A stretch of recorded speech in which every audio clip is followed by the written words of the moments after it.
YouTube, what it do? Man, let me give y'all, a lot of y'all fellas, man, a lesson or a tip on something that I saw throughout my life. You know, my mother and my grandmother, they were baddies. They were like dimes. Like my mama was a dime. My grandmother was a dime. And both of them are unmarried and like living their lives just now. It's crazy, man. You would think that the baddies could make better decisions than just say any average woman, because baddies normally have high value men, you know, looking at them, vetting them to be their wives. And I saw this throughout my life. And I don't understand. I don't understand the mentality of baddies. I still can't understand, man. I grew up with baddies in my family, like I told you, you know, that's where I get my looks from. My mama's side of the family, all baddies. But it's like your looks, it seems to me as your looks didn't do anything for you, even though you went about your life using your looks to try to get what you want. Fortunately for men, we can't use that. That's probably why we make better decisions anyway. You know, in addition to the logic as opposed to the emotions. But I saw my mother run through all type of emotions, dealing with, I can't even tell you, other than my father, which was, you know, her first. It's like she won in the beginning. My dad was 19 and married her when she was 17. But it seems as if since, I don't know, it's like, well, my two younger sisters,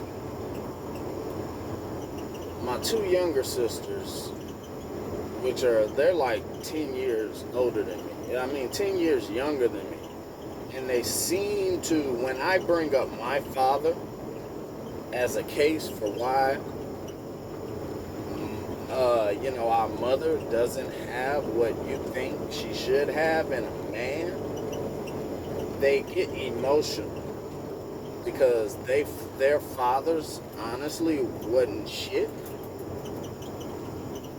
And even with my other brothers, it was 5 of us, me and my older brother, she was in a marriage with my father. And at the time, this is back in the 80s, in the early 80s, my dad was making about 90 grand a year. And in addition to that, he also had rental houses. So he had about 20 rental houses at the time, in addition to the money he was making working in the plant. And when I look at that, and I see that, and it's like the divorce caused my dad to file bankruptcy, to have to split up, sell all these rental houses that he had and give her half the money. I never grew up seeing any of that money, in addition to the child support. When it came to me wanting to do something as a child, hey, Ma, I want to play pee-wee football. Oh, you gonna blame it on my daddy because he didn't pay his child support, right? So I grew up resenting my father. And at 20, it's like he showed me the checks. Like, bro, I was paying the child support. These are baddies. Baddies, I don't understand. Baddies than just women in general. They care more about themselves than anything else in the world. And the children, that don't matter. They say that they do these particular things because of their children, or I'm focusing on my children now, and I don't need a man. No, you're focusing on what you want to do, and you feel that you should be able to get everything in life regardless of what a man tells you, and you feel that, man, forget it. I don't have to do what a man tells me. All I have to do is what I want.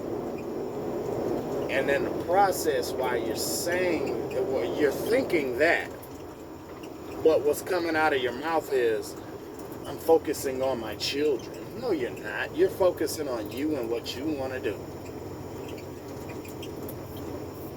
And the thing with these baddies is they're just as oblivious and stupid to the world as ugly females. I don't think that's what a lot of men don't understand. Man, I saw it. I lived it. Oblivious. And now my mother is 58 years old. My mother is 58 years old, still unmarried. My dad was the only guy she ever married. And even with my younger brothers, say I have an older brother that was with me, me and my older brother are for my dad, who she was married to at 17. The other 3 children were from men that she did not marry, that are not nowhere near close to the caliber of man my dad is. And when I bring this discussion up amongst the children, amongst my brothers and sisters, when we talk about our mother, their feelings and emotions get involved, because I'm able to point out and see that, look, man, y'all can say anything y'all want. The younger ones, y'all don't know what it is, but they try and seem to justify why my mother, they seem to do whatever they can to try and justify why my dad why my mother divorced my dad when she was 20 years old with 2 children. And at that time, he was making $100,000. Now that he's retired, the boy's sitting on 7, 8 figures, 7 or 8, something like that. And when I seem to bring this up, oh no, you don't understand. It's 2 sides to every story. Okay, all right, whatever. Okay, it's 2 sides to every story. I know I see a side. I know I see the reality where my mother was 17 years old and my dad did the right thing. He married her. And my older brother when she was pregnant with my older brother, he did the right thing. He married her.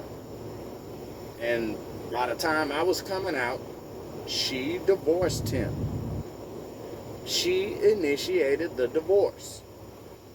Now, the younger children, especially the girls, they're trying to, well, it's 2 sides to every story.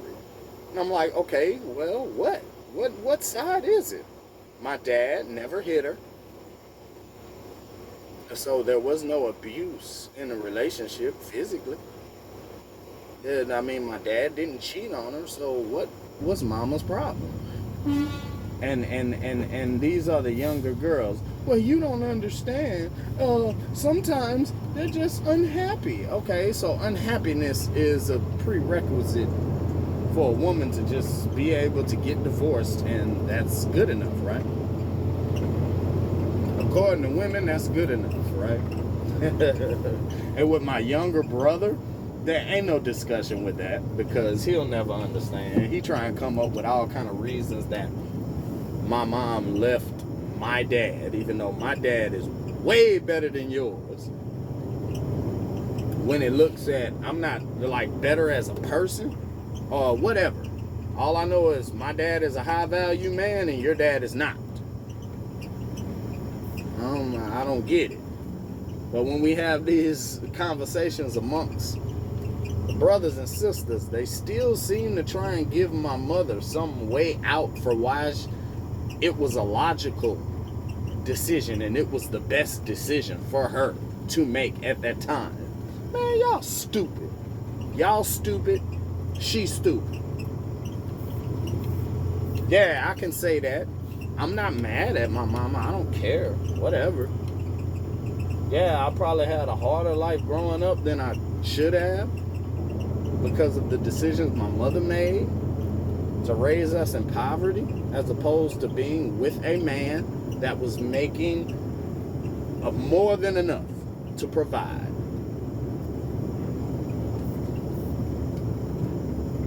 And I don't know why these younger women, especially the daughters, I don't know why my sisters, they still tend to try and give my mother this way out. Now I have now I have a sister. I'm 37. She's 24, screaming and hollering. She don't need a man, but you with a man that's on disability. I guess because he got shot for some. Like, really? Look like you going down the same path that my mother went down, but you ain't. At least my mama was. Well, my mama lost when she left my dad. But now I'm looking at my younger sister. She's in a situation where you're losing from the jump, and it don't matter what I tell her. She don't want to listen. She don't need a man, but she's gonna stay with this man that can't do anything for her other than collect a disability check. He has a daughter with another woman, and now he has 2 more daughters with my sister. And she seems to have these blocks in her head to where no matter how you try and break it down to her that she needs a man, but the reason she thinks she doesn't is because she has a nothing-ass man, and she's providing for him and those children, which is asinine to me. And no matter how I try and break it down to her, she still just wants to put up this facade as if, like, hey, my life is perfect. I'm good. I'm wonderful. All right, you wonderful.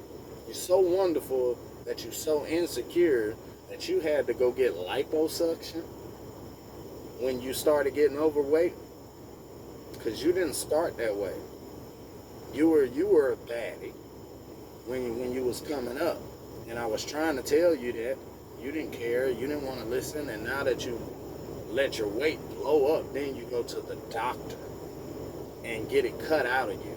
And now I guess what, you're getting talked to again, so now you think your head, and now you're back up there, but your head is still down here.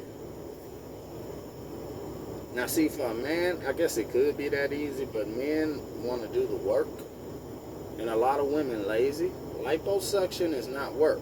Liposuction is lazy. Liposuction is paying a doctor. I don't even know how they getting this money, because I make money, and this little girl seems to be like she's going on more trips, hot girl summer trips, and liposuction, and I'm like, man, how is she paying for all this? But the government is a wonderful thing, especially if you have a nigga that's on disability. He gets a disability check, and you get all the benefits that the government provides a single mother. While I'm out here, I just gotta grind and do my thing. But you don't need a man. But when you were younger, who was there? My younger sisters, they love to try and shame me. You know, they like to use the sign language. So they say, well, you don't know how it was when mama was here with this particular man, some other dude that she was married to when she was in her 40s. Talking about, well, when he pulled the gun out on us, you weren't there. And why the fuck should I be there? I'm 18, and yeah, I left because I gotta go live my own life. But for you to try and bring that back now as the reason for why mama is where she is, really, you want to blame that on me?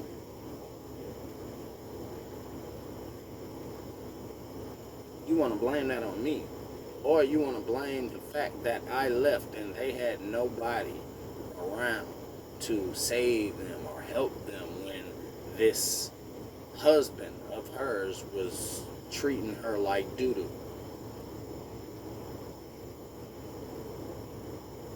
Yeah, you heard that right. My sister tried to put that on me.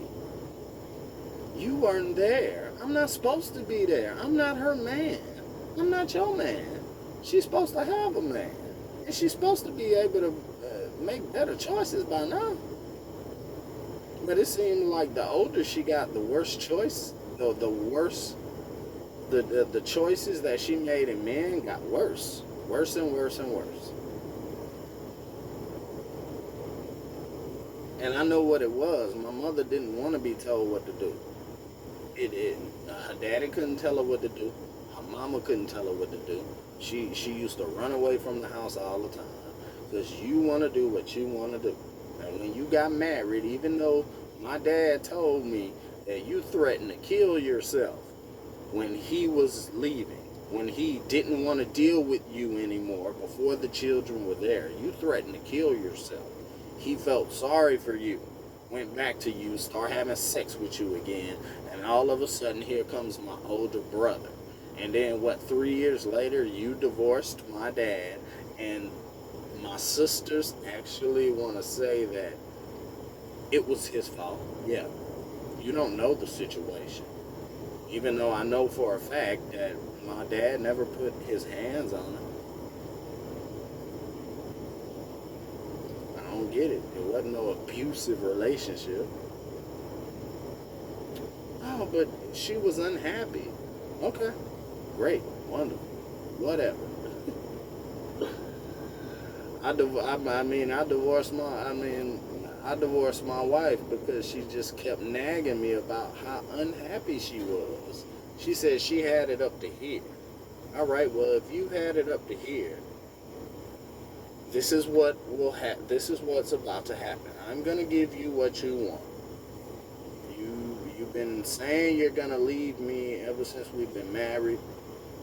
And every time you threaten to leave, I get on my knees and beg and crawl for you not to leave.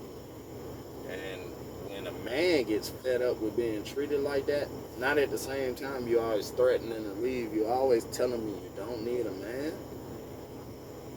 Yeah, man, let me go on and cut this. Yeah, because I can't, there's nothing I can do to make it work. Now I'm leaving her. And she wants it just like she's mad. What you mad for? I thought I was giving you what you wanted.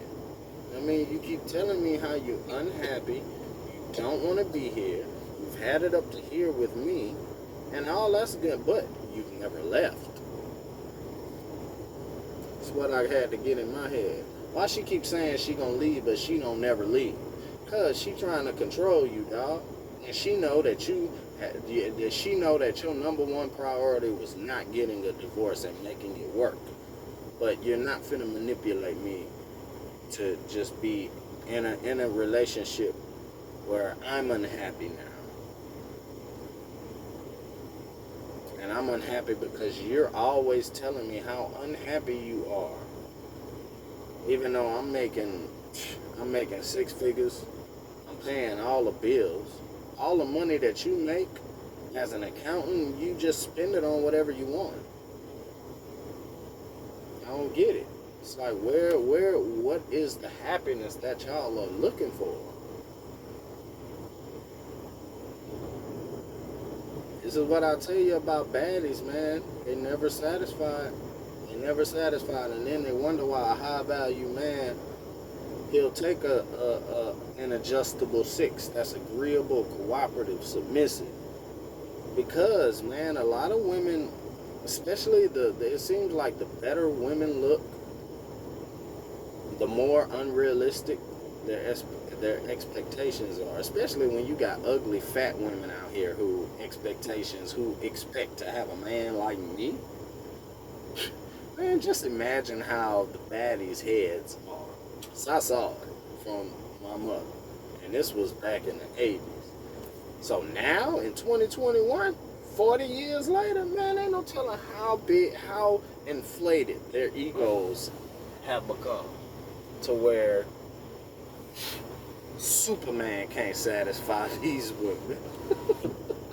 Superman can't satisfy these women, man. And that's crazy to me.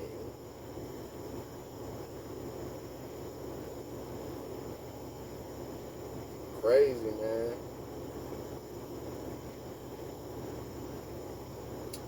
I will say this, since I've learned and understood and value myself for what I am and not accepted any bullshit and give it to them up front and direct, they'll either leave or they'll continue talking to you. If they leave, whatever, don't care. But I will say, since I have gotten a divorce, they seem to be complying. And that's because I don't take no shit. I don't take no disrespect. I lay my rules and my standards out from the jump, and they comply. So they can say or feel whatever type of way they want, but once you put in the work and you can show them the work, they get right. Some of them. And for the ones that don't, kick them out. Can't deal with them. Early. You have to put that in their head early. That look, I don't have to be with you. It's less of us than it is of you. Plenty of baddies out here. Plenty of them. But it ain't too many cats out here making six figures. And the more they understand that, the more they see that, especially when you go through, when you talk to them and you go through their bad decisions of men, and then it like pops in their head like, man, I better hold on to this cat. Yeah, you better. And yeah, it takes work and it's a competition. And you can't get mad if you get left in the dust because you're not doing what I want you to. I don't want a slave. I don't need a slave. I need a wife. A wife is not a slave.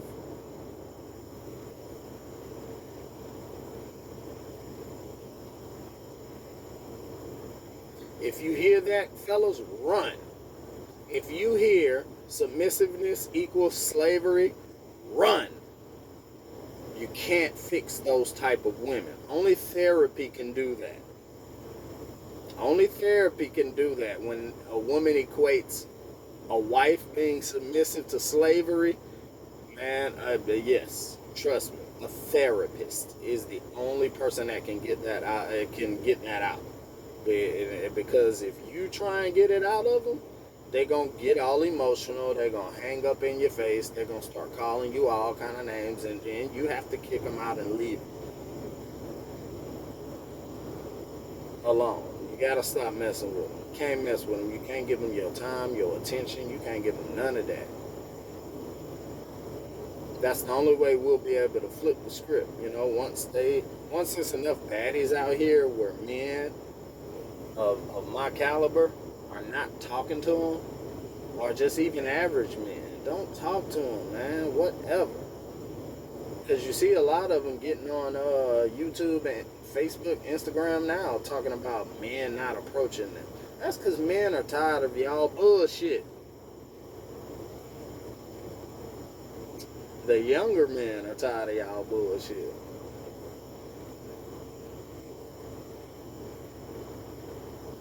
Women, listen up, man. Listen. I don't know how far y'all think y'all gonna keep running, talking about you 300 pounds and you're a dime. All right, keep on running with that. I'll be all right, regardless of if I'm married or not. I mean, I can pay a surrogate to give me a son. While y'all talking about freezing y'all eggs, you still need the sperm from me. Oh, I can go to a sperm bank. A bank is a deposit, is a facilitator of deposits. Who the hell you think is depositing into a sperm bank? Not me. I don't do that. But there are men that are, yeah, they deposit sperm in a sperm bank. So to think you can go to the sperm bank. And that's what I would suggest. Hey, man, stop doing that. Don't even nut. If you gonna jack off and bust a nut, man, bust a nut in the toilet. Don't bust a nut and then go give it to a fertility bank so some woman who couldn't cooperate with a man can get a child because she don't deserve one and she'll never raise it correctly by herself. We can shut down the sperm banks. They can freeze all the eggs they want, but if there is no sperm, yeah, they're gonna have to comply with a man. So we need to stop being facilitators of the destruction of our community. Stop jacking off in a cup and giving it to the sperm bank. You serious? You need $20 that much? You need $50 that much? Go to the plasma center. Don't go to the sperm bank. Don't go to the sperm bank, man. Go to the plasma center. Because these women heads still going to be where they are if they think they can get a child out of this situation without you being there. Peace out.